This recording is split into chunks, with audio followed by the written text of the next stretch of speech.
अच्छा जी, अस्सलाम वालेकुम। हम आज फिर मज़ीद IFRS 5 को कंटिन्यू करेंगे।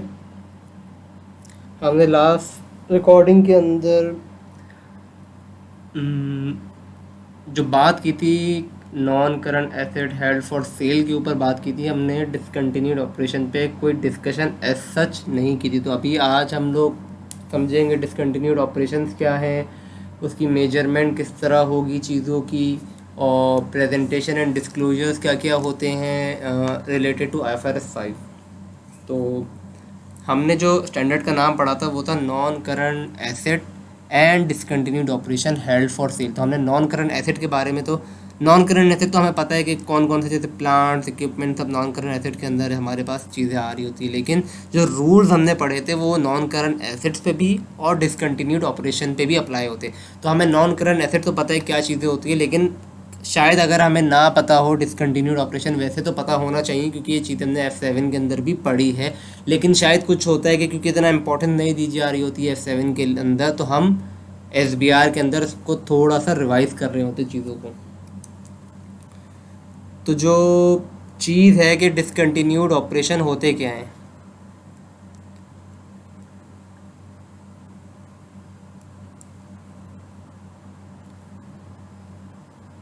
डिसकंटिन्यूड ऑपरेशन होते क्या है, तो discontinued operation is a component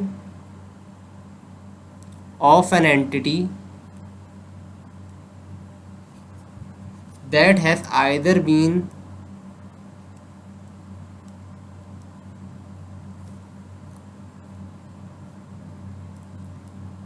disposed of or is classified as held for sale।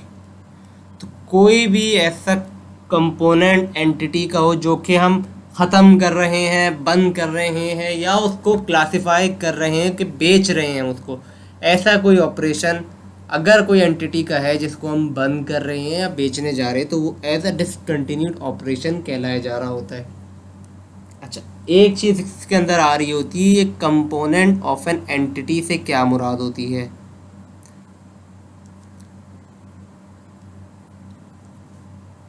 तो कंपोनेंट ऑफ एंटिटी क्या चीज़ होती है, तो कंपोनेंट ऑफ एंटिटी को हम एज अ रिप्रेजेंट ऐसा कर रहे होते हैं कि मतलब कोई भी कंपोनेंट, अगर कोई मतलब कोई पूछे ना कंपोनेंट ऑफ एन एंटिटी क्या है, तो हम कहेंगे कोई भी ऑपरेशन जिसके या कहें जिसके operations and cash flows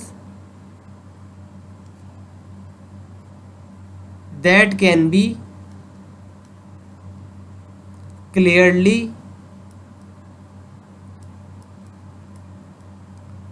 distinguished operationally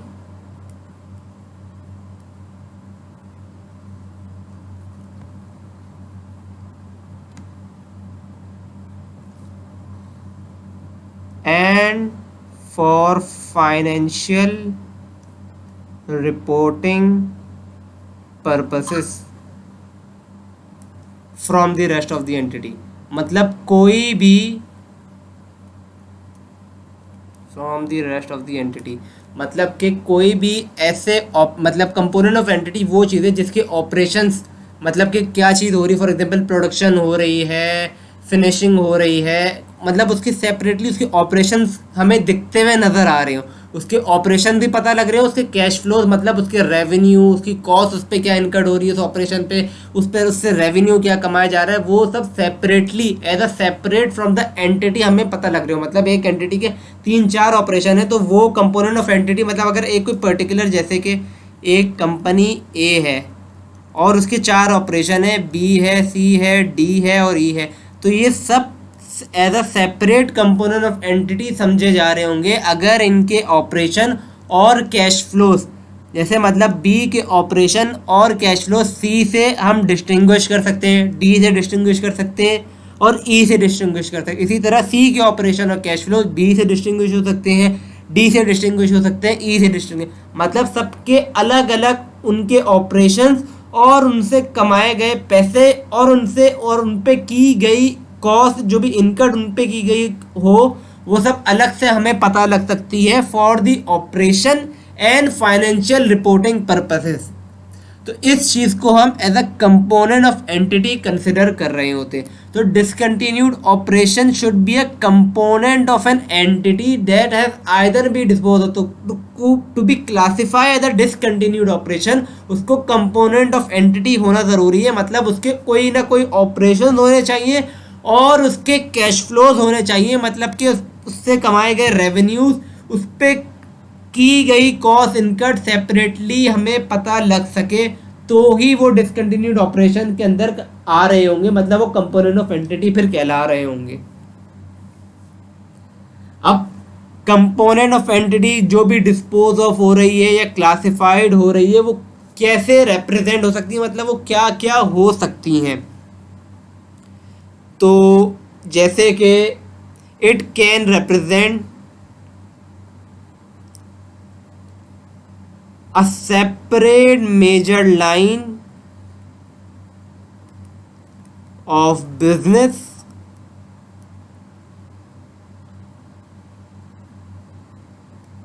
or geographical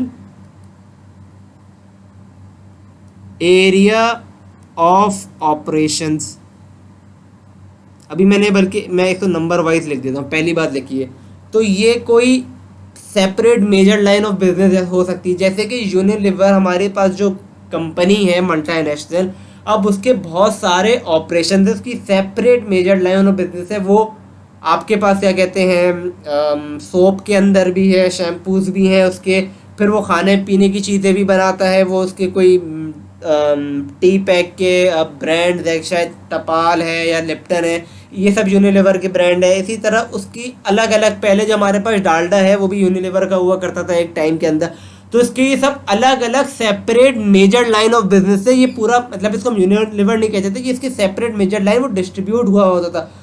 वो खाने की इंडस्ट्री में भी था, वो हमारे पास क्लोथिंग कह दें या तो आप उसको कहते हैं नेसेसिटी जो चीज़ें हमारे पास सोप है, शैम्पूज वगैरह, उसके अंदर भी वो डील कर रहा था। तो अलग अलग अशियात के अंदर वो बटा हुआ था, तो उसके अलग अलग मेजर लाइन थी बिजनेसेस के लिए। तो क्योंकि अब जैसे कि डालडा है उसके अलग ऑपरेशंस है, उसके अलग कैश फ्लोज कमाते होते थे, इसी तरह जो उसके कोई सोप थे तो उसके अलग ऑपरेशंस होंगे, उसके अलग रेवेन्यूज और कॉस्ट होगी। तो इनके सेपरेट मेजर लाइन अगर सेपरेट इस तरह मेजर लाइन में डिस्ट्रीब्यूट हो तो ये as a component of entity कहला रही होती है। इसी तरह फॉर एग्जांपल अगर कोई एक कंपनी है जिसका शायद हम कह सकते हैं टोयोटा कह लें हम, तो टोयोटा अब कंपनी मल्टीनेशनल है, सही है। अब वो इंडिया में भी हो सकती है, अब वो पाकिस्तान में भी है, ईरान में भी है, यूएसए में भी है, वगैरह वगैरह जगहों पे। तो अगर क्योंकि देखिए उसके अलग अलग हर कंट्री में अलग अलग ऑपरेशन सेटअप है, वो एक जगह से मतलब कि टोयोटा से फॉर एग्जांपल जापान में होते हुए जापान से प्रोडक्शन सप्लाई नहीं कर रहा, अब वो टोयोटा जापान में अपनी कार को प्रोड्यूस करके उधर बेच रहा है, पाकिस्तान में अलग प्रोड्यूस करके बेच रहा है, इंडिया में अलग सेटअप होके प्रोड्यूस करके बेच रहा है। तो अलग अलग इसकी जोग्राफिकल प्रेजेंस है अलग अलग मुल्कों में। तो ये as a separate operation deal हो रहे होंगे। इसके मतलब अगर जापान में है तो वो जापान का डील हो रहा है, तो कंपनी एक है लेकिन उसके हर कंट्री में अलग अलग ऑपरेशन है। ये नहीं कि सिर्फ जापान में बन के अलग अलग कंट्री में जाके एक्सपोर्ट हो रही है, अलग अलग कंट्री में उसने ऑपरेशन सेटअप किए हुए।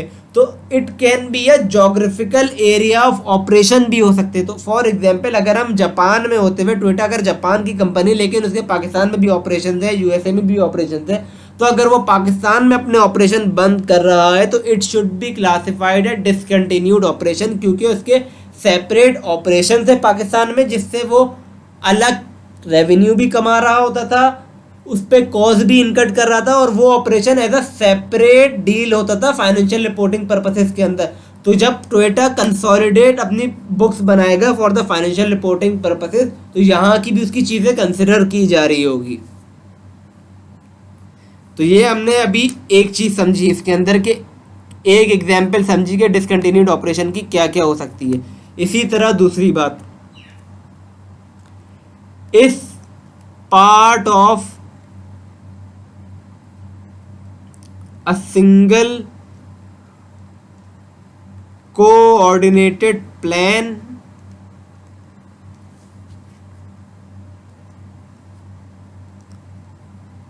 to dispose of a separate major line of business or geographical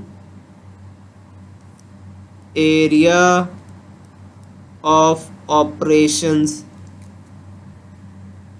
मतलब कि अगर वो ऑपरेशन जो किसी और हिस्से का पार्ट बन रहे, मतलब फॉर एग्जांपल किसी और ऑपरेशन का पार्ट बनता था, अगर हम उसको डिस्पोज ऑफ कर रहे हैं सेकंड ऑपरेशन, तो वो उसका क्योंकि पार्ट था तो इसलिए वो भी डिस्पोज ऑफ हो रहा है। या अगर कोई हम सेपरेट जोग्राफिकल एरिया में डील कर रहे थे और हम वो वाली जोग्राफिकल उस जगह पे हम मतलब फॉर एग्जांपल पाकिस्तान में अपने ऑपरेशन खत्म कर रहे हैं, तो ये ऐसा ऑपरेशन था जो उससे कनेक्टेड था। तो अगर उस पाकिस्तान के अंदर ऑपरेशन बंद हो रहे तो ये वाला भी ऑपरेशन बंद हो रहा है, तो वो इससे कनेक्टेड था, तो it should also be classified as discontinued operation. फिर एक और हमारे पास आता है कि हमने कोई ऐसी सब्सिडरी ली हो,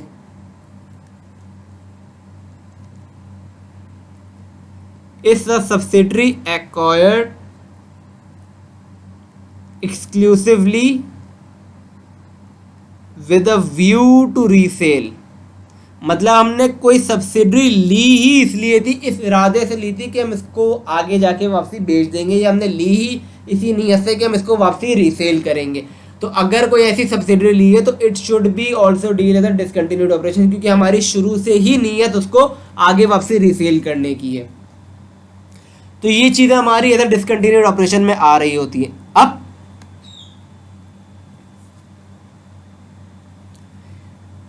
IFRS 5 कहता है कि कोई भी अगर आपके पास डिसकंटिन्यूड ऑपरेशंस है तो it should be presented and disclose separately. मतलब ये एक सेपरेटली पता चलना चाहिए users of the financial statement के लिए।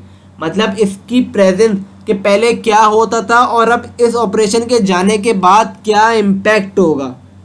तो एन एंटिटी मतलब should present and disclose this information, या हर चीज़ जो भी डिसकंटिन्यूड ऑपरेशन के साथ थी पहले और अब होने के बाद अब क्या इम्पैक्ट आ रहा है वो दिखना चाहिए users of the financial statement को, ताकि उनको पता लग सके कि ये चीज़ हमने क्यों डिस्पोज ऑफ की, इसका इम्पैक्ट क्या था, उसकी वजह से अब क्या हो रहा है, ताकि users of the financial statement जज कर सके कि भाई हमने जो चीज़ सही की है, हमने जो इसको डिसकंटिन्यूड किया है वो सही किया है कि नहीं। So an entity should present and disclose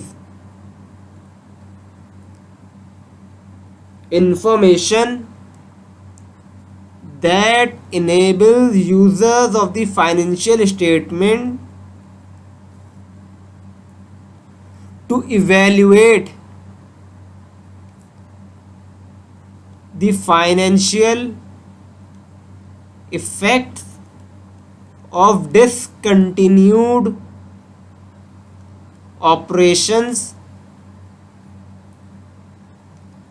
and disposal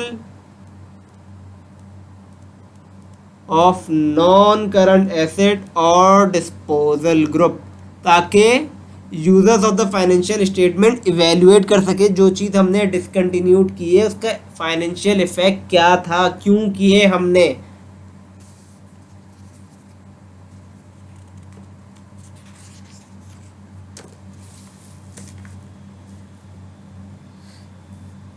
इससे बेनिफिट क्या होगा हमें, अब इससे पता लगेगा कि भाई अब हमारे जो फ्यूचर के हमारे क्या कहते हैं ऑपरेशंस हैं, या हमारे जो फ्यूचर के रिजल्ट हैं उन पे क्या इम्पैक्ट आ रहा होगा। फॉर एग्जांपल जैसे कि कैश फ्लो में होता है ना, हमारे पास पहला क्या होता है, cash flow from operation activities, फिर होता है फाइनेंसिंग एक्टिविटीज़, फिर होता है इन्वेस्टिंग एक्टिविटी। इस तरीके से 3 हमारे पास हेडिंग आ रही होती। तो जो ऑपरेटिंग एक्टिविटीज़ में होता है उसमें क्या होता है कि हमने ऑपरेशन से, हमारे जो ऑपरेशन है, जो हमने ट्रेडिंग की, कुछ बेचा, कुछ क्या किया, जो हमारे ऑपरेशन से हमने क्या कमाया, ये दिखा रहा होता है हमारा cash flow from operating activities. तो हमें इसमें दिखाना होगा 2 तरीके से। पहले जब वो डिसकंटिन्यूड ऑपरेशन के साथ हमारा क्या कैश फ्लो आता था, और अब जब हमारा वो डिसकंटिन्यूड ऑपरेशन चले जाएगा तो हमारा अब क्या कैश फ्लो आ रहा होगा।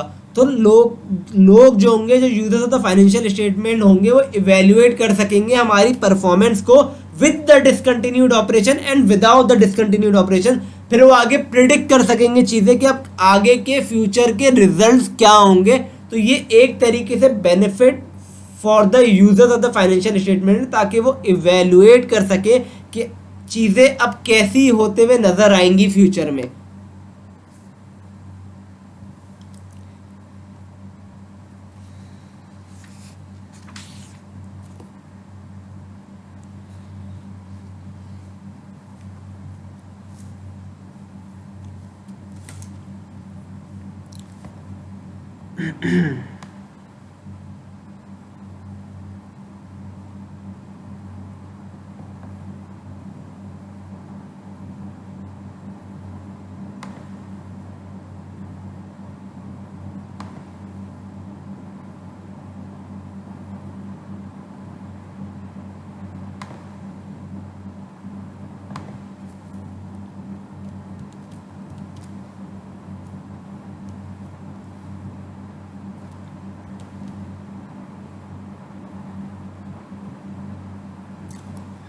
अबे यार,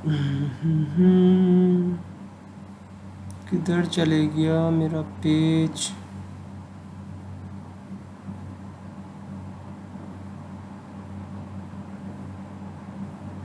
भाई पेज ही गायब हो गया जिस पे पढ़ा रहे थे अभी तक हम लोग।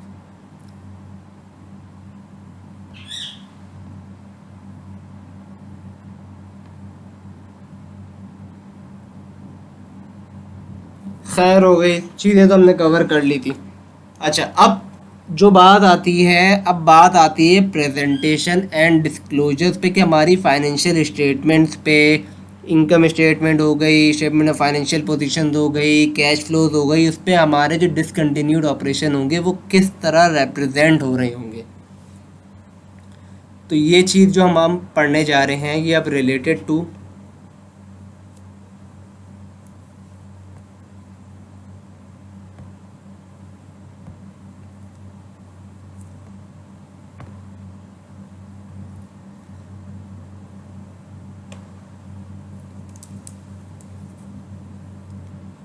presentation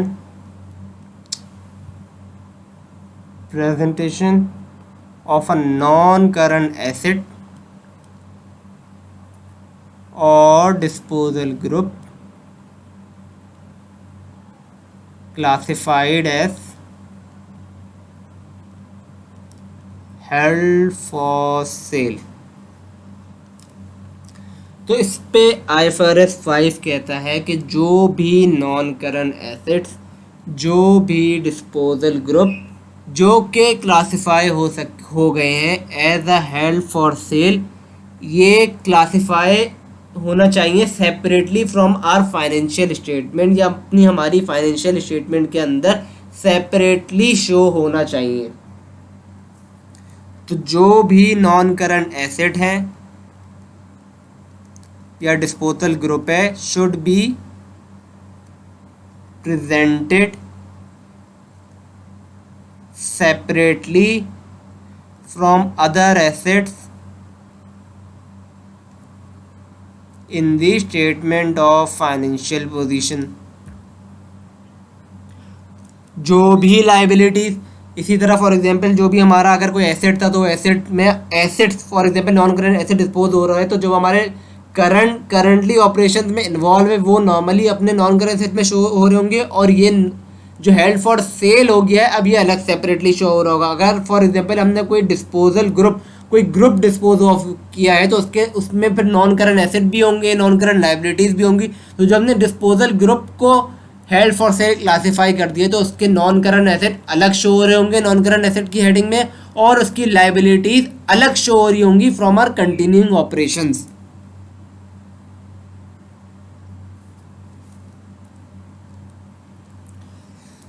तो मैं यहां लिख देता हूं the liabilities of a disposal group should be presented separately from other liabilities in the statement of financial position। अब कुछ रूल्स हैं जो कि हमें मतलब प्रेजेंट करते हुए या डिस्क्लोजर देते हुए हमें फॉलो करने होंगे। अब जैसे कि अगर कोई एसेट्स और लाइबिलिटी है डिस्पोजल ग्रुप की, क्योंकि उसके अंदर फॉर एग्जांपल हमने कोई सब्सिडरी डिस्पोज ऑफ कर दी है, कोई पर्टिकुलर ऑपरेशन डिस्पोज ऑफ कर दिए, तो उनमें एसेट्स भी थे उनमें लाइबिलिटीज़ भी। तो अगर ऐसा कोई केस है तो उनकी एसेट्स और लाइबिलिटीज़ जो होंगी, जो भी इनकी एसेट्स और लाइबिलिटी होगी हेल्ड फॉर सेल, वो as a net off show ना करें। हम क्या हम करते हैं ना, जैसे हमने IAS 19 के अंदर पढ़ा था, हम क्या करते थे DBO जो कि हमारी डिफाइंड बेनिफिट ऑब्लिगेशन हुआ करती थी, और जब हमने प्लान एसेट होता था फिर हम उसको नेट ऑफ करके अपनी as a non current liability defined benefit obligation non current liability में शो कर रहे होते। तो इसके अंदर कहते हैं कि भाई उसको अलग अलग दिखाओ, उसको नेट ऑफ करके मत दिखा देना अपनी स्टेटमेंट ऑफ फाइनेंशियल पोजीशन के अंदर। तो asset and liabilities held for cell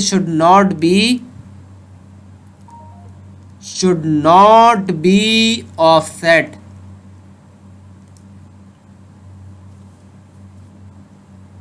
उसके बाद कहते हैं कि the major classes of assets and liabilities held for sale should be separately disclosed। It can be either on the face of SOFP और notes। मतलब जो भी उसके क्लासेस थे एसेट के, करंट हो नॉन करंट हो, करंट लाइबिलिटी हो नॉन करंट लाइबिलिटी हो, इनको आप सेपरेटली शो करें, या तो अपनी स्टेटमेंट ऑफ फाइनेंशियल स्टेटमेंट की फेस पे ही शो कर दें, या तो फिर आप जो आप लोगों ने देखी होगी स्टेटमेंट ऑफ फाइनेंशियल पोजीशन, उस पर नोट नंबर दिए हुए होते। तो अगर हमें उसको मजीद जाके खोलना है तो वो नोट रेफरेंस को जाके नोट्स में देखते हैं, तो उसके अंदर आपको या तो आप उसको फेस पे शो कर दें या उसके आप नोट्स के अंदर उसको सेपरेटली शो करें।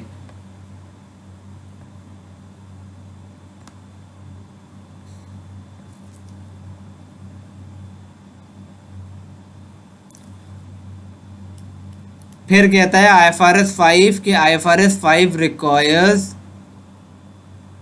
नॉन करंट एसेट्स और disposal group held for sale to be shown as a component of current assets and current liabilities. अच्छा, अब मैं आपको एक एग्जाम्पल दिखाता हूँ कि किस तरह हमें चीज़ों को शो करना होगा। अच्छा, इसके लिए बल्कि मैं नए पेज पे चले जाता हूँ।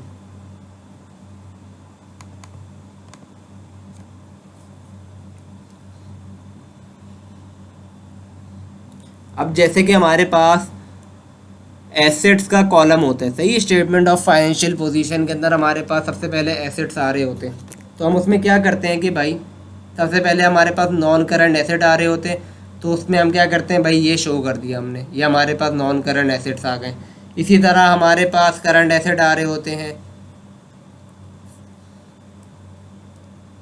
तो अब अगर हमने कोई non current asset as a held for sale classify कर दिए हैं, क्योंकि वो नॉन करंट एसेट अगर हेल्ड फॉर क्लासीफाई कर दिए तो वो नॉन करंट एसेट से हम शिफ्टिंग एंट्री करते हैं, नॉन करंट एसेट से वो करंट एसेट में आ जाएंगे। तो यहाँ पे हमें उसको सेपरेटली शो करना पड़ेगा, ये नहीं हम करंट एसेट के अंदर ही डाल दें, उसको हम अलग से शो कर रहे होंगे। Non current asset classified as held for sale, फिर वो हमें अलग से शो करना पड़ेगा, ठीक है। इसी तरह अगर हमारे पास कोई हमने डिस्पोजल ग्रुप किया है, कोई डिस्पोज ऑफ कर दिया है, तो समझे इसके नॉन करंट एसेट यहाँ पे शो हो गए। अब उसकी लाइबिलिटीज़ भी थी हमारे पास, तो हमारे पास इक्विटी आ रही होती है समझे यहाँ पे, फिर हमारे पास नॉर्मली अपनी करंट लाइबिलिटीज़ आ रही होती हैं, नॉन करंट लाइबिलिटीज़ आ रही होती हैं। तो इसी तरह हमारे पास करंट लाइबिलिटीज़ में हम शो करेंगे liabilities directly associated with non current assets हो गया या disposal group classified as held for sale. तो हमें उसको on the face of statement of financial position उसको हमें सेपरेटली दिखाना होगा कि क्या चीज़ हमने डिसकंटिन्यूड की है, ताकि वो लोगों को दिखे भाई हाँ ये शिफ्ट हो गए हैं, ये हमने क्लासिफाई किए हैं, हमने इसको सेपरेटली दिखाए हैं, डिस्क्लोज किए या प्रेजेंट किए।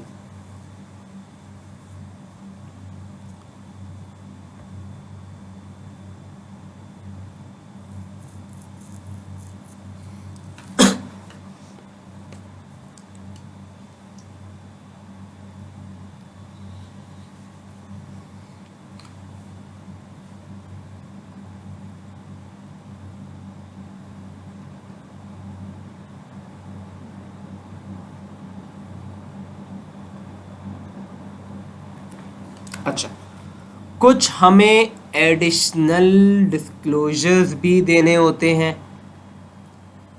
वो एडिशनल डिस्क्लोजर्स क्या होते हैं?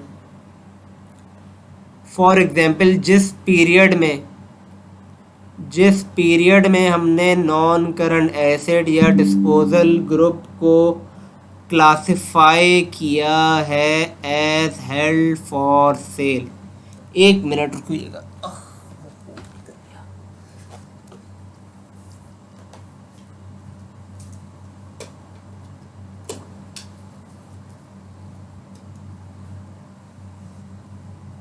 हाँ, जिस पीरियड में हमने नॉन करंट एसेट या डिस्पोजल ग्रुप को क्लासिफाई किया है एज हेल्ड फॉर सेल, तो हमें मज़ीद डिस्क्लोज करना क्या होगा? अब हमें कुछ चीज़ें डिस्क्लोज करनी होगी।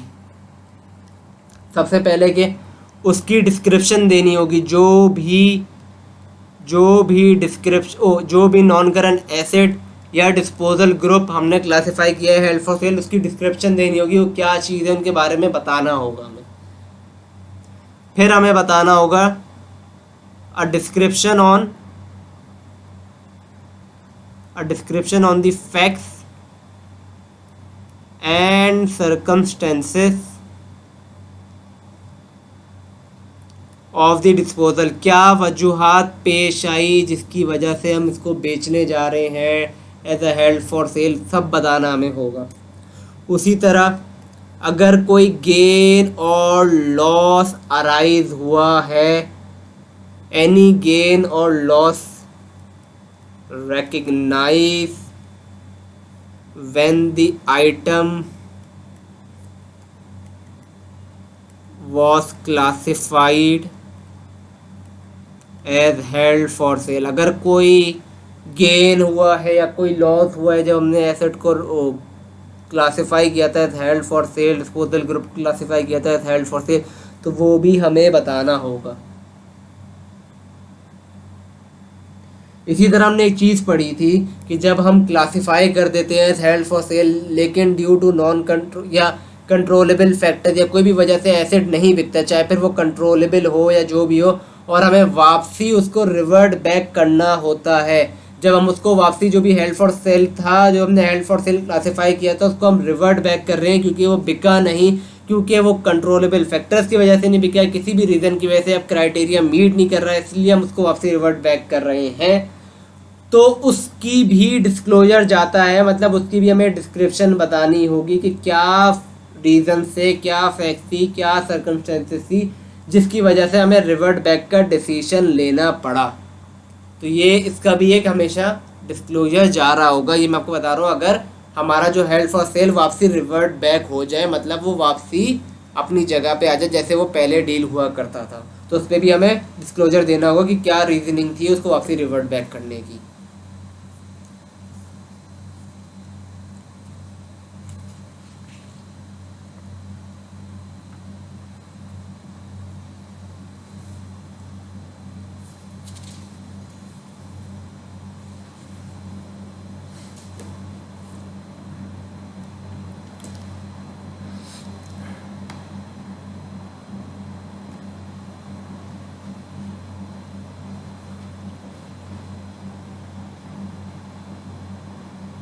अच्छा, अब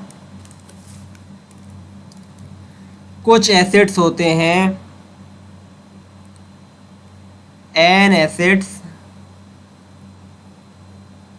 that is to be abandoned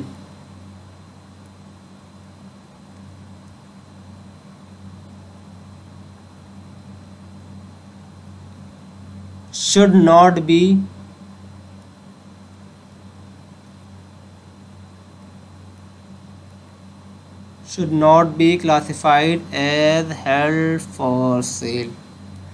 कुछ एसेट्स होते हैं जो कि हम रख देते हैं कि अभी हमें इस्तेमाल नहीं करना, उसको अभी हमने अबेंडन कर दिया कि भाई अभी हमारे काम में नहीं आ रहे, वो ऐसी के ऐसे ही पड़े हैं, तो ये एसेट हमारे as a held for sale classified नहीं होते। क्यों नहीं होते भाई? क्योंकि जो उनकी कैरिंग अमाउंट है, जो हमें इससे फ़ायदा लेना है, वो हम इसको कंटिन्यू उसके इस्तेमाल से ही करेंगे, आगे जाके उसके कंटिन्यू करेंगे, उसको इस्तेमाल करेंगे, तो उससे ही हमें अर्निंग हो रही होंगी या उससे ही हम पैसे कमाएंगे। हमारी कोई नीयत नहीं है कि हम उसको बेच के कमाएं, तो जो भी उसकी कैरिंग अमाउंट होगी it will be principally receive from its continued use rather than selling the asset. तो ऐसे एसेट जो कि अबेंडन हो गए वो क्लासिफाई नहीं होंगे एज हेल्ड फॉर सेल, क्योंकि इससे जो बेनिफिट या इससे जो भी हम पैसे वसूल करेंगे वो उसको हम यूज़ करने से करेंगे, ना बजाय उसको बेचने से।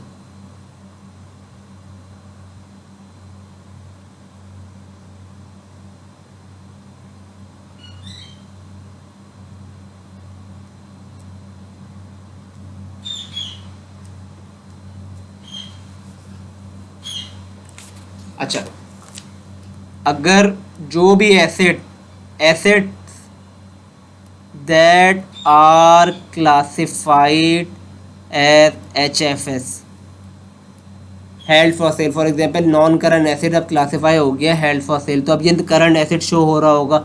अब मैं इसको एक्सप्लेन, तो अब ज़ाहिर है मैंने आपको पढ़ा चुका हूँ कि करंट एसेट क्यों क्लासिफाई होंगे। ज़ाहिर है हमने जो पढ़ा था कि जो भी अगर हमें हेल्ड फॉर सेल क्लासिफाई करना है तो कुछ हमें कंडीशंस पूरी करनी होगी, जिसके अंदर एक कंडीशन थी कि the management is committed to sell the asset within 12 month. तो कोई भी चीज़ जो कि 12 महीने में बिक जाएगी वो करंट एसेट कहलाई जा रही होती है। ये तो अब हमने बचपन से चीज़ें पढ़ी, तो ये तो समझाने से रहा। तो क्योंकि नॉन करंट एसेट अब करंट एसेट में क्लासिफाई हो जाता है जब वो हेल्ड फॉर सेल को क्लासिफाई कर रहा होता है, तो फिर इस नॉन करंट एसेट पे कोई भी डेप्रिसिएशन चार्ज नहीं होगी, कोई भी डेप्रिसिएशन चार्ज नहीं होगी, irrespective of fact, even if it is being use by the entity. बजाय अगर वो एंटिटी अभी भी उसको इस्तेमाल कर रही है क्लासिफाई होने के बाद भी, तब भी उस पर कोई भी डेप्रिसिएशन चार्ज नहीं हो रही होगी। ठीक है। अच्छा, अब यहाँ तक तो हमने related to held for sale, non current asset, discontinued operation क्या होते हैं, उसका क्राइटेरिया क्या होता है, सारी चीज़ें समझ ली। अब आते हैं उसकी मेन बात पे कि भाई वो मेजरमेंट कैसे होती है जब वो as a held for sale classify हो जाए। So either non current asset और डिस्पोजल ग्रुप जो कि हेल्ड फॉर सेल क्लासिफाई हो गए, तो they are measured at the lower of two thing, that is the carrying amount जो कि उस एसेट की होगी या डिस्पोजल होगी, कैरिंग अमाउंट होगी, और जो कि fair value less cost to sell आ रही होगी। जिसने IAS 16 पढ़ा है उसने ये बात पढ़ी होगी कि रिकवरेबल अमाउंट क्या होती है। Recoverable amount is the higher of two thing, that is value in use and fair value less cost to sell. और हम इम्पेयरमेंट कैसे निकालते हैं, इम्पेयरमेंट होती है lower of carrying amount and recoverable amount. और यहाँ पे HFS की जो इम्पेयरमेंट, फॉर एग्जाम्पल समझे इसको इम्पेयरमेंट भी ऐसा समझ लें कि HFS के अंदर क्राइटेरिया है कि अगर हम मेजरमेंट उसकी कर रहे हैं तो it should be measure at the lower of carrying amount and fair value less cost to sell. अगर कोई भी एसेट की या डिस्पोजल ग्रुप की fair value less cost to sell ज़्यादा है और कैरिंग अमाउंट कम आ रही है तो समझे यहाँ पे एज एन इम्पेयरमेंट चार्ज हो रही होगी, लेकिन अंडर IFRS 5 का रूल है समझे ये, क्योंकि इम्पेयरमेंट जो अंडर IAS 36 होती है वो होती है lower of carrying amount and recoverable amount. यहाँ पे जो इम्पेयरमेंट आ रही है वो हो रही है lower of carrying amount and fair value less cost to sell पे। तो it is an impairment under IFRS 5 का रूल है समझे ये। It is an impairment under IFRS 5 which is charge to profit and loss.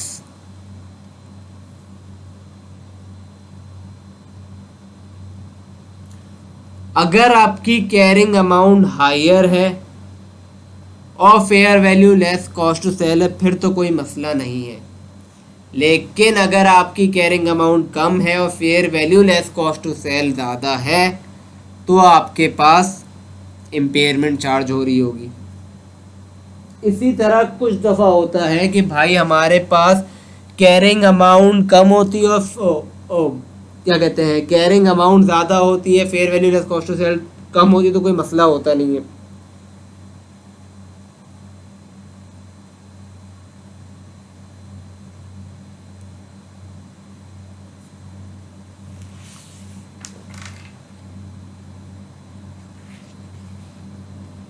इधर चले गई pencil.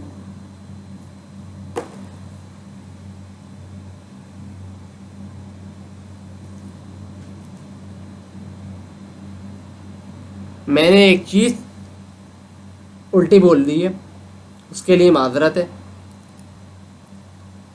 Arrows उल्टे बना दिए। हाँ, अगर कैरिंग अमाउंट हमारे पास ज़ाहिर है ज़्यादा हो और fair value less cost to sell कम होगी तो ज़ाहिर है जब इम्पेयरमेंट होगी। मैं उल्टा बोल रहा था बैठ के, थोड़ा दिमाग रोज़े के अंदर ख़राब हो रहा है। ज़ाहिर है हमने इम्पेयरमेंट जब अंडर IAS 36 भी पढ़ते तो अगर हमारी कैरिंग अमाउंट ज़्यादा आ रही होती और ज़ाहिर है हम उसको ज़्यादा रिकॉर्ड कर रहे हैं अपनी कैरिंग अमाउंट में, बल्कि वो चीज़ बिकेगी कम में, तो ज़ाहिर है तभी हम इम्पेयरमेंट चार्ज कर रहे होते ना। इसी तरह अगर हमारी कैरिंग अमाउंट ज़्यादा आ रही है और fair value less cost to sell कम है तो इम्पेयरमेंट चार्ज हो रही होगी। अगर फॉर एग्जाम्पल हमारी कैरिंग अमाउंट कम है और fair value less cost to sell ज़्यादा है और हमने पिछले टाइम में इम्पेयरमेंट चार्ज कर दी तो इसके कुछ रूल्स आते हैं।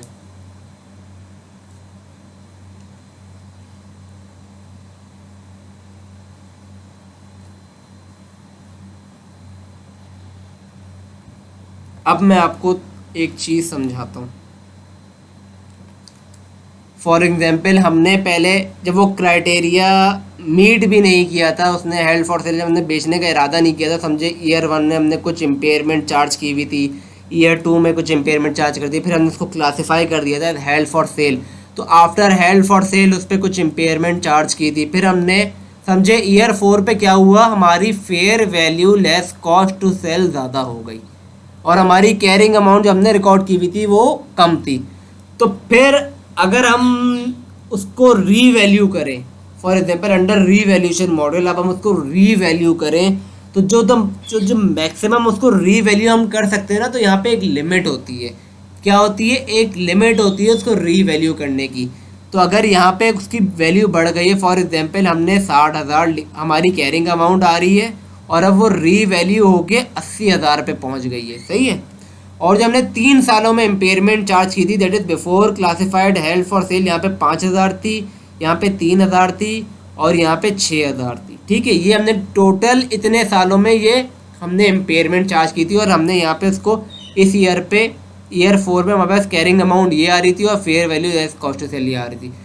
सो द मैक्सिमम, अगर हम रीवैल्यूएशन मॉडल फॉलो कर रहे हैं और हमें उसको इम्पेयरमेंट अब रिवर्ट बैक करनी है क्योंकि उसकी वैल्यू बढ़ गई है, तो जो मैक्सिमम उसकी वैल्यू रिवर्ट बैक करके बढ़ा सकते हैं वो मैक्सिमम कितनी बढ़ा सकते हैं, इतनी जितनी हमने उसकी इम्पेयरमेंट चार्ज करी थी before classifying and as held for sale and even after classifying at held for sale. मतलब जो भी इम्पेयरमेंट क्लासिफिकेशन होने से पहले भी भले चार्ज की थी और होने के बाद भी जो चार्ज की है उनका टोटल ही हम मैक्सिमम उसको रिवर्ट बैक कर सकते हैं। मतलब कि 5,000 प्लस 3,000 कितने हो गए, 8,000 प्लस 6,000 करेंगे तो हमारे पास 14,000 ही हम उसको रिवर्ट बैक कर सकते हैं मैक्सिमम। क्यों भाई? क्योंकि हम प्रूडेंस कॉन्सेप्ट फॉलो कर रहे हैं, क्योंकि जितना हमने एक्सपेंस रिकॉर्ड कर लिया था उससे रिलेटेड वो हमने वापसी रिवर्ट बैक कर दिया, लेकिन मज़ीद क्योंकि बड़ा कितने से है, 20,000 रुपये से, हम मज़ीद 6,000 रुपये क्यों नहीं लिख रहे? क्योंकि ये अभी अनरियलाइज है और जब ये रियलाइज कब होगा, जब हम इसको चीज़ को बेच देंगे। तो हम इसको पहले नहीं लिख रहे क्योंकि ये अभी हमें रियलाइज नहीं हुआ है। जब हम उसको बेच देंगे तो हम भले उस 6,000 को भी लिख लेंगे, लेकिन हम मैक्सिमम 14,000 ही लिखेंगे क्योंकि हमने उतना ही एक्सपेंस बुक किया था, मज़ीद उससे ज़्यादा नहीं ले सकते क्योंकि it will go against the prudence concept.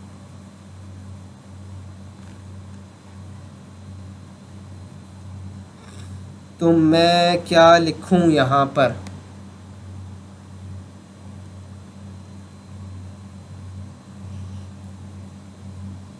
If fair value less cost to sell of asset increases then the carrying amount of the asset. अब ये डिस्पोजल ग्रुप को भी आप समझ लीजिएगा, ठीक है। Then the carrying amount of the asset, so in this case the maximum resulting gain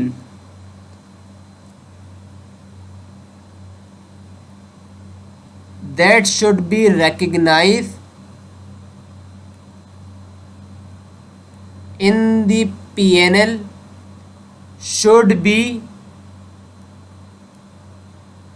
limited to the total of impairment charge before the classification of held for sale and after the classification of held for sale. That is, the gain should not be in excess of impairment losses previously recognized under IFRS 5 और under IAS 36, ठीक है। तो यहाँ पे हमने क्या क्या चीज़ें समझ ली हैं। हमने IFRS 5 का बैकग्राउंड समझ लिया, हमने डिस्पोजल ग्रुप समझ लिया, हमने IFRS 5 की क्या कहते हैं उसकी मतलब कंडीशन समझ ली, क्या क्या चीज़ें होती हैं। फिर हमने फैक्टर समझ लिए कि non controllable factors, controllable factors क्या होते हैं। हमने अबेंडन एसेट समझ लिया, हमने उसकी मेजरमेंट देख ली कि भाई वो it should be measured at the lower of carrying amount, fair value less cost to sell, impairment कितनी मैक्सिमम रिवर्ट बैक हो सकती है, और अगर रिवर्ट बैक हो रहा है नॉन करंट एसेट वापसी, मतलब क्योंकि वो क्लासिफाइड हेल्ड फॉर सेल नहीं हो रहा, तो वो किस पे मेजर्ड होता है, at the lower of carrying amount had there be no classification of held for sale and the recoverable amount the date of decision of not to sell. फिर हमने डिसकंटिन्यूड ऑपरेशन देख लिया कि भाई डिसकंटिन्यूड ऑपरेशन के अंदर क्या चीज़ें आती है, वो क्या होते हैं। फिर हमने उसके प्रेजेंटेशन और डिस्क्लोजर्स देख ली, क्या क्या डिस्क्लोजर्स जाएंगे, वो किस तरह क्लासिफाई होगा on the statement of financial position. अब इसके कुछ सवाल देख लेते हैं ताकि ये चीज़ थोड़ी दिमाग के अंदर बैठ जाए हमारे पास।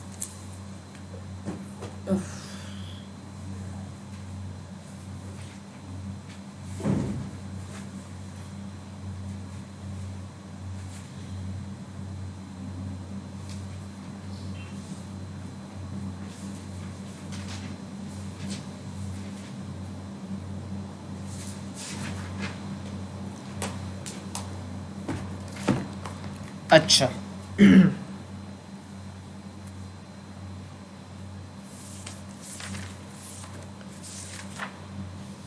सवाल सवाल सवाल किधर है भाई इसके।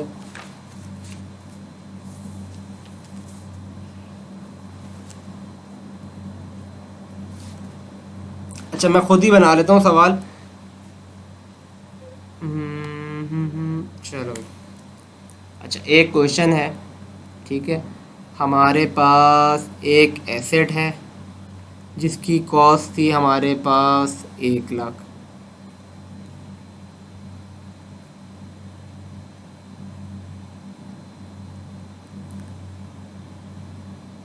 जो कि हमने लिया था 1 Jan 20x1 पे।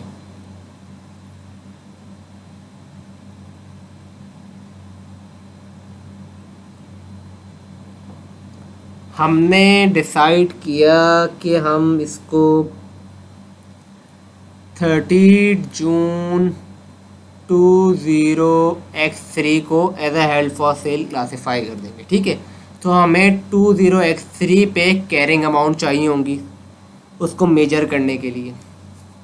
तो यहाँ तक हमारे पास समझे इसकी लाइफ कितनी थी, हमारे पास समझे इसकी लाइफ थी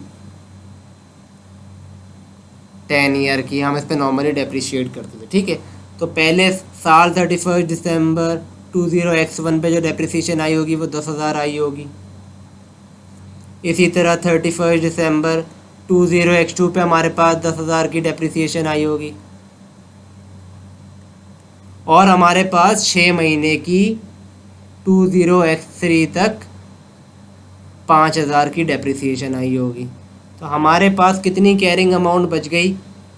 हमारे पास बच गई कैरिंग अमाउंट 75,000 की।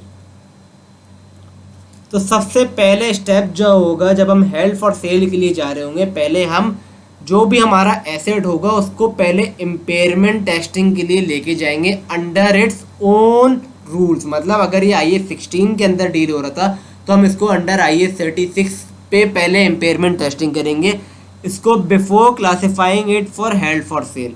तो ये पहले अंडर IAS 36 के अंदर पहले क्लासिफाई, हेल्ड फॉर सेल होने से पहले ही अंडर IAS 36 के लिए इम्पेयरमेंट टेस्टिंग होगी इसकी। तो जो फर्स्ट स्टेप होगा हमारे पास वो होगा before classification impairment testing under IAS 36, ठीक है। तो पहला स्टेप होगा कि इसको इम्पेयरमेंट टेस्टिंग करें अंडर इट्स ओन रूल्स। तो पहले क्या होगा, इम्पेयरमेंट टेस्टिंग, अगर हमें इम्पेयरमेंट टेस्टिंग अंडर IAS 36 करनी है तो वो कहता है lower of carrying amount and recoverable amount, ठीक है। तो हम रिकवरेबल अमाउंट निकालते हैं इसकी। रिकवरेबल अमाउंट के लिए हमें क्या दो चीज़ चाहिए होती है, value in use and fair value less cost to sell, ठीक है। तो समझे हमारे पास वैल्यू इन यूज़ आ रही थी 72,000 और हमारे पास fair value less cost to sell आ रही थी 65,000 की। तो हमारे पास पहले रिकवरेबल अमाउंट क्या होती है, recoverable amount is the higher of value in use and fair value less cost to sell. तो हमारे पास 72,000 आ गई रिकवरेबल अमाउंट।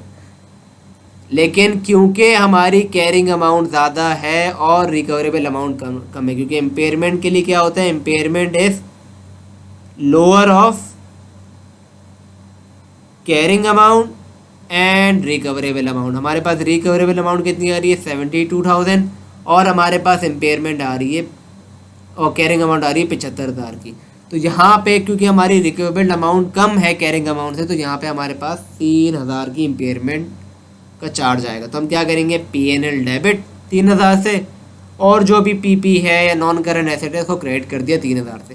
तो सबसे पहले हम क्या काम करते हैं, जो भी चीज़ रिक्लासीफाई होने जाएगी हेल्ड फॉर सेल, बिफोर थोड़ी सी 1 मिनट पहले समझे उसको इम्पेयरमेंट टेस्टिंग करनी है अंडर इट्स ओन रूल, मतलब अंडर इट्स IAS 36 के अंदर, क्योंकि नॉन करंट एसेट है वो अंडर IAS 36 इम्पेयरमेंट की टेस्टिंग होती है, तो वो अंडर IAS 36 इम्पेयरमेंट टेस्ट हो रहा होगा before classification is held for sale. ठीक है, अब हम करेंगे इसको shift to held for sale, क्योंकि नॉन करंट एसेट है और अब करंट एसेट में चले जाएगा, तो हम लेके आएंगे शिफ्टिंग एंट्री।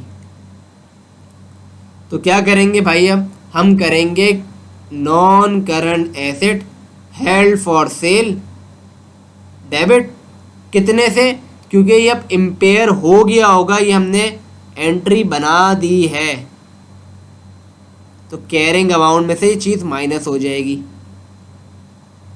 और इम्पेयरमेंट क्रेडिट कर दी हमने 3000 की, तो हमारे पास जो कैरिंग अमाउंट होगी वो 72,000 की होगी। सही है, तो 72,000 डेबिट और PPE हमारा क्रेडिट हो गया 72,000 से। ठीक है, ये हमारे पास नॉर्मल शिफ्टिंग एंट्री आ जाएगी। अब हम इसको टेस्ट करेंगे इम्पेयरमेंट अंडर IFRS 5 रूल्स, और ये सब अभी सारी कहानी 30 जून 20x3 की चल रही है। 30 जून 2000x3 को पहले impairment testing under its own rule होगी, फिर वो एंट्री शिफ्ट होगी, और अब वो हेल्ड फॉर सेल के लिए जा रही है। और हेल्ड फॉर सेल के लिए हम क्या करते हैं, हेल्ड फॉर सेल के लिए हम क्या करते हैं, आफ्टर क्लासिफिकेशन हो गई ना, शिफ्ट हो गया ये, तो आफ्टर क्लासिफिकेशन इम्पेयरमेंट टेस्टिंग के लिए, या उसको कहते हैं वैल्यूइंग अंडर IFRS 5, कि वो अंडर IFRS 5 कैसे मेजर होगा। After classification impairment testing under IFRS 5, क्योंकि अंडर IFRS 5 क्या होता है, it should be measured at the lower of carrying amount and fair value less cost to sell. अच्छा, अब ये fair value less cost to sell कहाँ से आएगी, क्योंकि मैंने क्या बोला, ये कहानी सारी 30 जून 20x2 पे ही हो रही है, तो उस दिन की ही हम fair value cost to sell ले रहे होंगे, कोई अलग से निकल के नहीं आएगी, क्योंकि हमने उस कैलकुलेशन में IAS 36 के अंदर ली थी fair value less cost to sell. हमारे पास कैरिंग अमाउंट क्या आ गई थी, 72,000, जो कि हमारे पास यहाँ पे आई थी शिफ्टिंग एंट्री पे, उसकी कैरिंग अमाउंट थी हमारे 72,000, और हमारे पास कितनी fair value less cost to sell आ रही थी 30 जून 20x3 पे, हमारे पास आ रही थी 65,000 रुपये की fair value less cost to sell. तो यहाँ पे हमारे पास आ गई 65,000, क्योंकि हमारी fair value less cost to sell कम है और कैरिंग अमाउंट ज़्यादा है, तो यहाँ पे एक इम्पेयरमेंट अंडर IFRS 5 आ रही है। अब तो हम यहाँ पे क्या करेंगे, अपना P&L डेबिट करेंगे, कितने से, 7,000 रुपये से हम उसको डेबिट करेंगे, और अपना non current asset held for cell को क्रेडिट कर देंगे 7,000 रुपये से। ठीक है, अब 1 साल गुजर गया, 30 जून 20x4 आ गया, क्या आ गया, 30 जून 20x4 आ गया हमारे पास।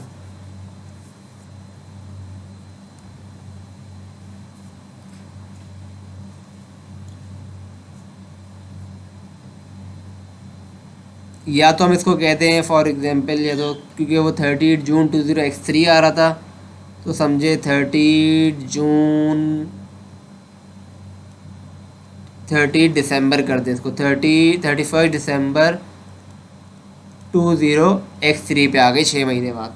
6 महीने बाद हमें पता लगा कि भाई उसकी अब fair value less cost to sell अब हो गई है 59,000। तो अब क्या होगा, हमारे पास कैरिंग अमाउंट कितनी रह गई थी भाई, क्योंकि हमने इम्पेयरमेंट चार्ज करी थी 7,000 की, तो वो अब 65,000 पे आ गया होगा। देखे ना ऊपर, पहले हमारे पास उसकी कैरिंग अमाउंट 72,000 थी, ठीक है, और फिर हमने इम्पेयरमेंट चार्ज करी 7,000 की, तो वो अब किस वैल्यू पे आ गया होगा, 65,000 की। तो हमारे पास 31 दिसंबर 20x3 पे उसकी कैरिंग अमाउंट थी 65,000, और अब उसकी इस दिन 30 दिसंबर 20x3 पे कितनी fair value less cost to sell आ गई, 59,000 हो गई। तो अब मज़ीद इम्पेयर हो गया क्योंकि इसकी fair value less cost to sell कम है और कैरिंग अमाउंट ज़्यादा है। तो हम वापसी क्या करेंगे, पी एन एल डेबिट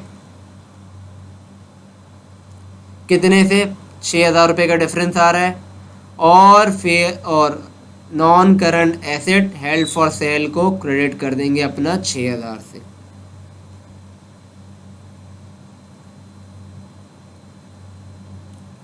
अब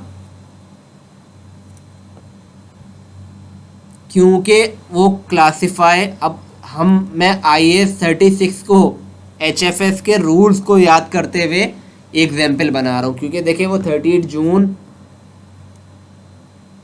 20x3 को क्लासिफाई हुआ था, सही है, हेल्ड फॉर सेल, तो उसको 30 जून 20x4 तक बिक जाना चाहिए, ये याद रखना, क्योंकि वो 12 साल के अंदर होती है कमिटमेंट।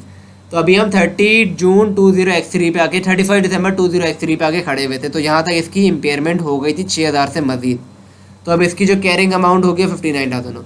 तो अब हम आते हैं समझे 31 मार्च 20x4 पे।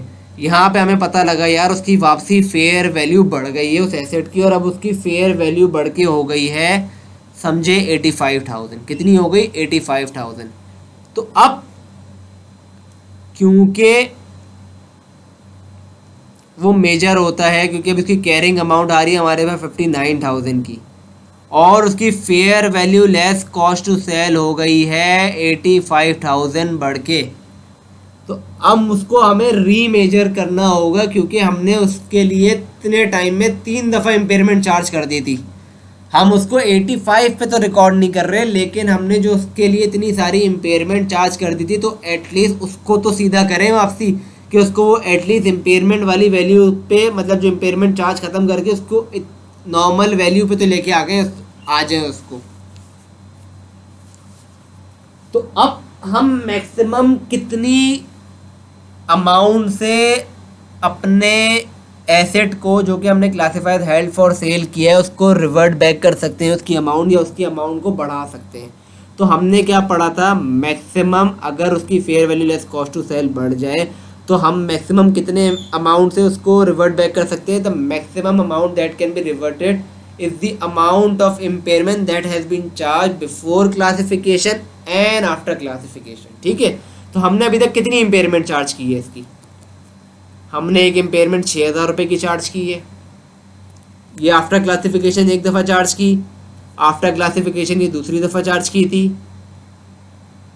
और हमने एक बिफोर क्लासिफिकेशन चार्ज की थी 3,000 रुपये की। तो हमारे पास कितनी आ गई, 3,000 आ गई, 7,000 आ गई, 10,000 हो गए, और 6,000 हमने मज़ीद चार्ज कर दी।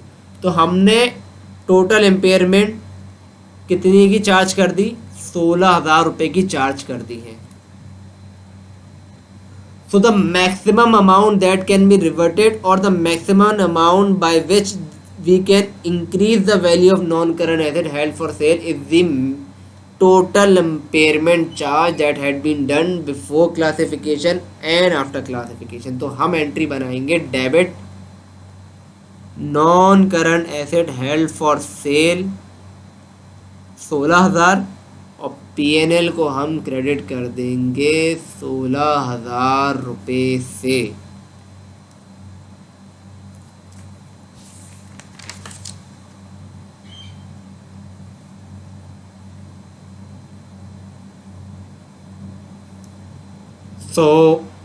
उम्मीद है कि आपको ये चीज़ समझ आएगी। तो मैं आपको एक नॉर्मल से इसके स्टेप्स लिख देता हूँ कि भाई पहले नॉर्मली जो डेप्रिसिएशन हम चार्ज कर रहे थे ताकि वो अपनी कैरिंग अमाउंट पे आ जाए। दूसरा क्या कर रहे थे, बिफोर क्लासिफिकेशन की इम्पेयरमेंट टेस्टिंग हो रही थी जो कि अंडर IAS 36 से हो रही थी। फिर हम क्या कर रहे थे, तीसरी चीज़ शिफ्टिंग एंट्री कर रहे थे, और फिर आफ्टर क्लासिफिकेशन इम्पेयरमेंट टेस्टिंग कर रहे थे जो कि हो रही थी under IFRS 5, that is lower of carrying amount and fair value less cost to cell.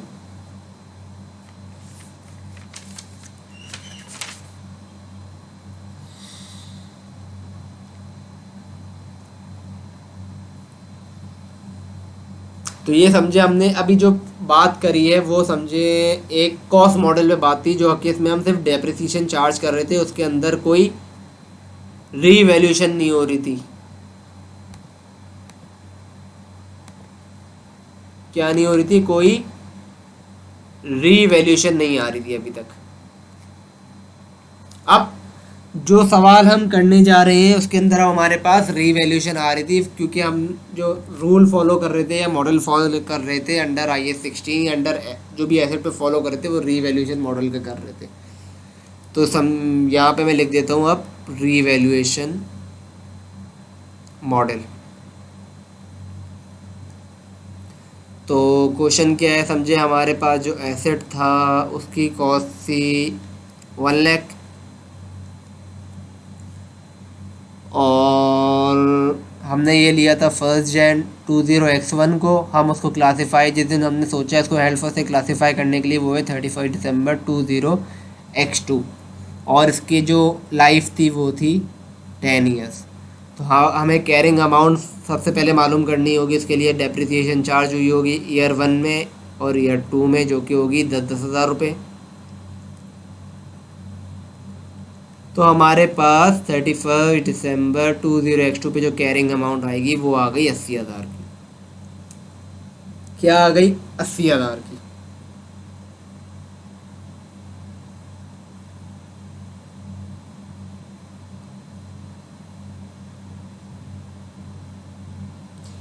या इसको बल्कि आप कर दें जिस दिन हम उसको नियत कर रहे हैं ना बेचने के लिए, वो समझे 31 December 20x3, क्योंकि मैं आपको रीवैल्यूएशन करके दिखानी है मुझे इसमें आपको। तो यहाँ पे समझे 31 December 20x2 पे हमारे पास कैरिंग अमाउंट 80,000 हो गई। 31, अब यहाँ पे ना 31 December 20x2 पे हमने इसको रीवैल्यू किया। क्या हो गया? इसकी फेयर वैल्यू बढ़ गई, हमारे एसेट की फेयर वैल्यू बढ़ गई, और फेयर वैल्यू बढ़ के कितनी हो गई? Revalue to 1,20,000। ठीक है, क्योंकि हम रीवैल्यूएशन मॉडल पढ़ रहे हैं, एसेट की हमारी फेयर वैल्यू बढ़ गई और बढ़ के 1,20,000 पे आ गई। तो हमारा कितना एसेट रीवैल्यू हो गया? रीवैल्यूड बाय 40,000 रुपये हो गया। ठीक है, तो हम नॉर्मली जब हमने पढ़ा है रिवैल्यूएशन मॉडल अंडर IAS 16, हम क्या एंट्री बनाते थे भाई? हम एंट्री बनाते थे अपनी PPE को हम डेबिट कर देते थे 40,000 से, और हम रीवैल्यूएशन रिजर्व या अदर कॉम्प्रिहेंसिव इनकम को क्रेडिट कर देते थे, क्योंकि अनरियलाइज गेन अभी रियलाइज नहीं हो, तो 40,000 को क्रेडिट कर दिया। अब वापसी, अब हम 31 दिसंबर पे आएंगे, सही है। तो अब हमारे पास कितने साल उसकी एसेट की लाइफ रह गई है? अब हमारे पास 8 साल रह गई है। तो हमारे पास कैरिंग अमाउंट अब कितनी होगी? 31 December 20x2 पे जो हमारे पास अभी आ रही है वो आ रही है 1,20 की।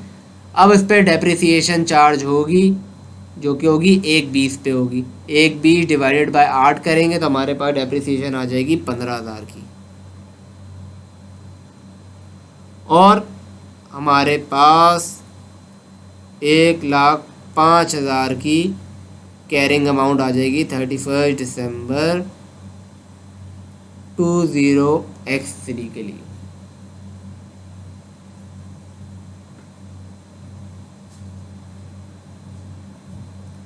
किसके लिए? 31 December 20x3 के लिए।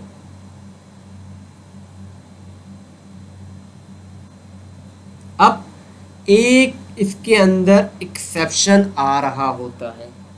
क्या आ रहा होता है? एक्सेप्शन आ रहा होता है। अगर हम रीवैल्यूएशन मॉडल फॉलो कर रहे हैं, मतलब कोई एसेट जो कि अंडर रीवैल्यूएशन मॉडल था हमारे पास अंडर IAS 16, और अब वो हेल्ड फॉर सेल के लिए क्लासिफाई हो रहा है। क्या हो रहा है? वो जो हमारे पास एसेट था अंडर IAS 16 और वो रीवैल्यूएशन मॉडल के अंदर फॉल कर रहा था, और अब हम उसको हेल्ड फॉर सेल क्लासीफाई कर रहे थे। तो यहाँ पर एक एक्सेप्शन आती है कि जब भी अगर हम उसको हेल्ड फॉर सेल क्लासीफाई करने जाएंगे तो सिर्फ क्लासीफाई होने से पहले 2 मिनट पहले समझो उसको पहले रीवैल्यू करना होगा, फिर उसको अंडर IAS 36 इम्पेयरमेंट टेस्टिंग करनी होगी, फिर शिफ्टिंग एंट्री आएगी, और फिर हमारे पास इम्पेयरमेंट टेस्टिंग अंडर IFRS 5 आ रही होगी। तो मैं बल्कि आपको स्टेप्स लिख के दिखाता हूँ ना पहले। समझे, मैं स्टेप्स लिखता हूँ। पहले नंबर 1 समझे नॉर्मल डेप्रिसिएशन, फिर हमारे पास before classification is held for sale. पहले अभी पिछले हमने क्या पढ़ा था, before classification is held for sale impairment testing under IS 36 आ रही थी। यहाँ पर एक और चीज़ आती है, पहले जिस दिन हम उसको क्लासीफाई करने वाले होंगे as a held for sale, उस दिन सबसे पहले जो काम करेंगे उसको वापसी रिवैल्यू करेंगे। फिर चाहे वो ईयर एंड हो कि नहीं हो, क्योंकि हम IS सेक्शन में पढ़ते हैं कि रीवैल्यू करेंगे हम at the end of year and, ये जब भी करते हैं, लेकिन इट शुड बी कंसिस्टेंट। तो यहाँ पे अगर ईयर एंड ना हो, बीच में सेल कर रहे हैं, या जब भी फॉर एग्जांपल 30 जून को आप सेल कर रहे हैं, 31 दिसंबर को नहीं कर रहे, 30 जून को सेल कर रहे हैं, तो उस वक्त हम उसको रीवैल्यू नहीं करते। तो अंडर अगर हम HFS अगर उसको हेल्ड फॉर सेल कर रहे हैं, तो हमें पहले इररिस्पेक्टिव हम उसको, हमारे पास टाइम पीरियड हो, क्लासीफाई हो रीवैल्यू करने का, क्योंकि वो कंसिस्टेंट हो ना हो, लेकिन हमें उसको रीवैल्यू करना होगा। इसलिए पहले डेप्रिसिएशन आएगी, फिर फौरन से रीवैल्यूएशन होगी, फिर हमारे पास वही normal before classification impairment testing होगी IS 36 पे, फिर हमारे पास शिफ्टिंग एंट्री आएगी, फिर हमारे पास आफ्टर क्लासिफिकेशन इम्पेयरमेंट टेस्टिंग हो रही होगी अंडर IFRS 5।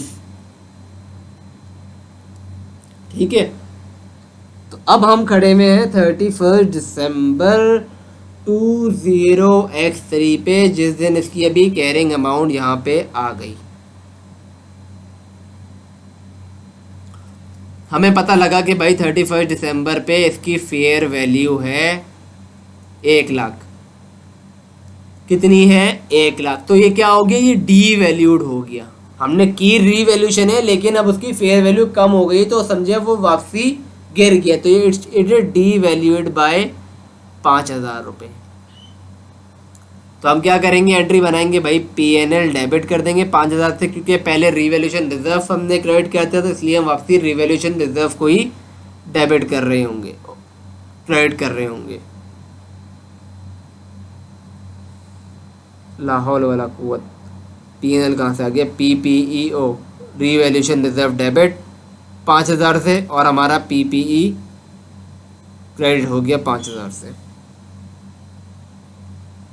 अब हमने क्या क्या स्टेप कर लिए, हमने डेप्रिसिएशन वाला स्टेप फुलफिल कर लिया, हमने इसको वापसी रिवैल्यूशन कर लिया।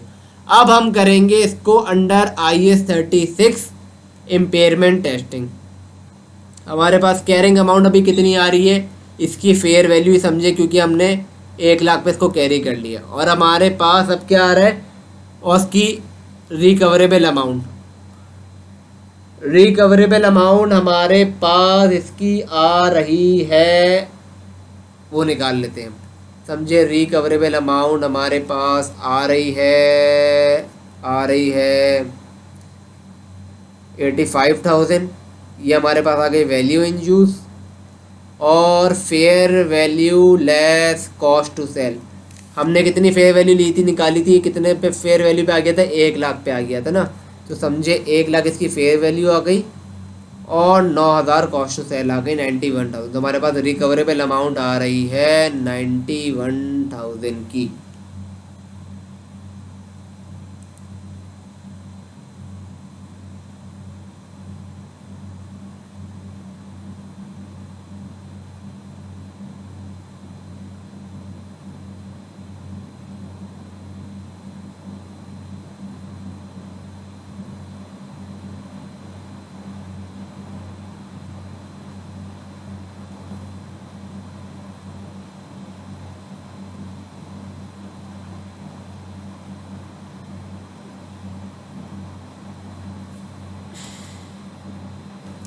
तो अब अंडर IS 36 हमारे पास इम्पेयरमेंट कितने की चार्ज हो रही होगी, हमारे पास इम्पेयरमेंट चार्ज हो रही है 9,000 की। तो हम क्या करेंगे,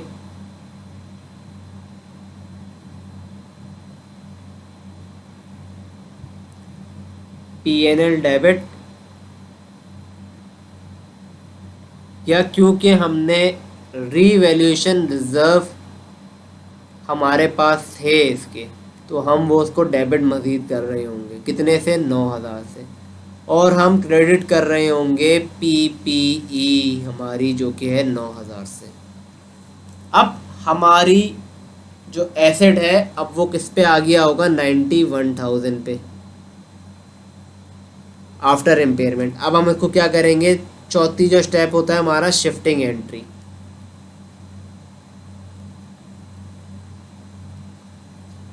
क्या है हमारी शिफ्टिंग एंट्री, जो कि हम करेंगे non current asset held for cell, debit bye 91,000 और क्रेडिट करेंगे अपना PPE 91,000 से। फिर हम क्या करेंगे, हमारा आखिरी स्टेप जो होता है after classification impairment testing under IFRS 5, that is lower of carrying amount and fair value less cost to sell। क्या है भाई, fair value less cost to sell.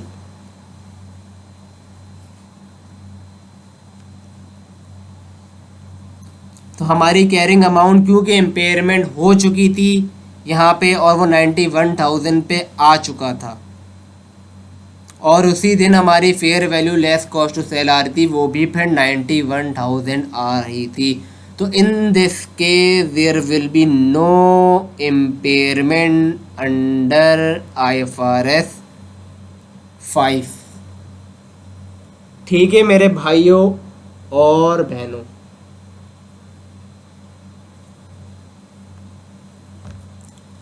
हमारे पास क्या हुआ, सबसे पहला स्टेप हमने नॉर्मली डेप्रिसिएशन बुक करी। फिर हमने क्या समझा, अगर रीवैल्यूएशन का केस होगा तो यहाँ पे एक्सेप्शन होगी कि बिफोर क्लासिफिकेशन पहले रीवैल्यूएशन भी होगी अंडर IAS 16 जिसके अंदर वो फॉल कर रहा था एसेट। फिर हमारे पास अंडर IAS 36 उसकी इम्पेयरमेंट टेस्टिंग होगी, फिर शिफ्टिंग एंट्री होगी और फिर वापसी इम्पेयरमेंट टेस्टिंग अंडर IFRS 5 हो रही होगी। अच्छा एक मज़ीद एक और चीज़ समझ लेते हैं कि फॉर एग्जांपल आगे जाके अभी 31 दिसंबर 2003 पे थे, समझे 30 जून 20x4 के अंदर 20x4 के अंदर अगर उसकी फेयर वैल्यू बढ़ जाती है, एसेट की फेयर वैल्यू बढ़ जाती है, तो हम कितना मैक्सिमम रिवर्स कर सकते हैं। तो हमने कितनी यहाँ पे इम्पेयरमेंट चार्ज की है अभी तक, हमने एक दफ़ा 9,000 रुपये की इम्पेयरमेंट चार्ज करी थी। तो जो मैक्सिमम अगर हमें रिवर्स करनी हो अमाउंट, अगर हमें मैक्सिमम रिवर्स करनी हो अमाउंट तो हम मैक्सिमम 9,000 से वैल्यू बढ़ा रहे होंगे उस एसेट की, दैट इज़ बाय 9,000, क्योंकि हमने वो इम्पेयरमेंट में चार्ज किया था।